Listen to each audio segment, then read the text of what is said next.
கர்த்தருடைய நாமம் மகிமைப்படுவதாக. இன்னைக்கான வசனம் சங்கீதம் 32ஆம் அதிகாரம் அதன் 8ஆம் வசனம்.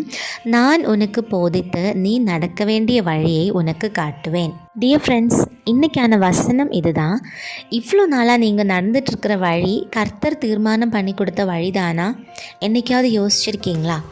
நீங்கள் சொந்தமாக முடிவெடுத்து சொந்தமாக ஒரு வழியில் நடந்துட்டுருக்கீங்களா, இல்லை கர்த்தர் முடிவு பண்ண வழியில் தான் நடந்துட்டுருக்கீங்களா? நமக்கான வழியை போதித்து நம்மளை நடக்க வைக்கிறதுக்கு அவருக்கு நல்லாவே தெரியும் இல்லையா?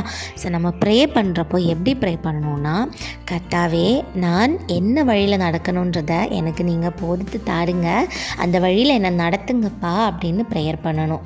இவ்வளோ நாளாக நம்ம ப்ரே பண்ணிகிட்டு இருந்தது, நான் இந்த வழியில் போகிறேன் என் கூட வாங்கப்பா அப்படிங்கிற மாதிரி ப்ரே பண்ணிகிட்டு இருந்தீங்கன்னா, இனிமேல் ஒரு சின்ன மாடிஃபிகேஷன் வேணும் ப்ரேயரில்.